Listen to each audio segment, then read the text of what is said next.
Hello everyone, সবাই কেমন আছো? আশা করি সবাই ভালো আছো।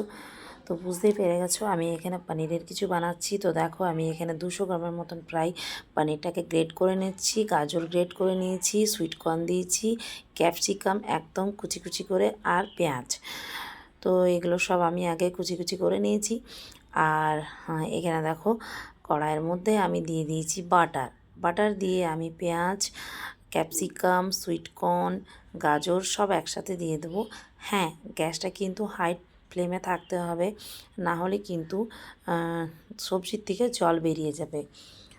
হাই ফ্লেমে রেখে সবগুলোকে ভালো করে ফ্রাই করে নেব, মানে স্যালো ফ্রাই, খুব একটা বেশি তো তেল দিইনি। আর এটার মধ্যে আমি দিয়ে দেবো স্বাদ মতো নুন, আর দিয়ে দেবো গোলমরিচের গুঁড়ো। তো আমি এটাকে ভালো করে আগে ফ্রাই করে নিচ্ছি। আর দেখো তার মধ্যে জলটা যখন একটু মানে 50% যখন কুক হয়ে যাবে, তারপরে এর মধ্যে আমি দিলাম পনিরটা। আর না হলে কিন্তু জল বেরিয়ে গেলে ভালো করে ফ্রাই হবে না। তো দেওয়ার পরে দেখো আমি এটাকে ফ্রাই করে নিচ্ছি। সবজিগুলোর সাথে পনিরটাকে বেশ ভালো করে মেল্ট করে নিতে হবে।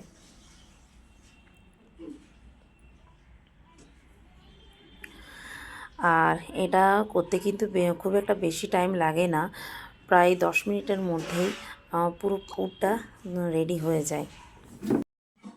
আর সামান্য একটু চিলি ফ্লেক্স আর অরিগেনো দিয়ে দিলাম 1 চামচের মতন, আর গোলমরিচের গুঁড়ো আর একটু দিয়ে দিলাম। তার আমার দেখো পুরটাও প্রায় রেডি হয়ে গেছে।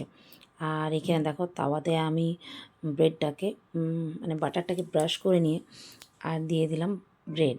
এখানে আমি ব্রাউন ব্রেড নিয়েছি, তোমরা চাইলেই হোয়াইট ব্রেডও নিতে পারো। তো ব্রাউন ব্রেডটা বেশি হেলদি, তার জন্য যেহেতু আমি একদম হেলদি নাস্তা বানাচ্ছি, তো তার জন্য এর মধ্যে আমি খুব একটা বেশি কিছু আনহাইজেনিক খাবার দেব না, মানে হেভি দেব না। তো এখানে দেখো বাচ্চাদেরকে জানাইনি, আমি কিন্তু মেয়োনিজের জায়গায় দই দিয়েছি, অল্প একটু দই দিয়ে দিয়েছি। শেজওয়ান চাটনিটা ব্রাশ করে আমি এর মধ্যে অল্প দই দিয়েছি। সেম টেস্ট, কিছু চেঞ্জ হয় না। তো সব সময়তে বাচ্চাদের এত মেয়োনিজ খাওয়া ভালো না। তো চাইলে তোমরা এটা ট্রাই করতে পারো আমি যেরকমভাবে বানালাম। আর উপর থেকে আমি একটু চিজ কেক গ্রেট করে দিয়ে দিলাম। তো এটা তোমরা তাওয়ার মধ্যেও করতে পারো। তো আমার কাছে এই একটা ছিল, এটা কিন্তু আমি ইউজ করি না, এটা ইউজ করা বাড়ি হেডেক।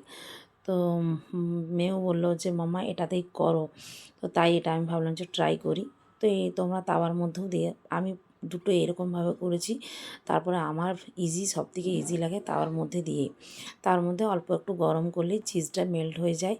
আর পুরটা তো আগের থেকে করাই আছে, বাটার দিয়ে তো শেখাই আছে, না দিলেও হবে, পুরটা দিয়েও খেলেও হবে। তো দেখো কীরকমভাবে আমার পুরো রেসিপিটা তৈরি হয়ে গেল। তো তোমাদের কেমন লাগলো, কে কোথা থেকে রেসিপিটা দেখছো অবশ্যই জানাবে। চ্যানেলটিকে সাবস্ক্রাইব করে পাশে থাকবেন। Thank you so much.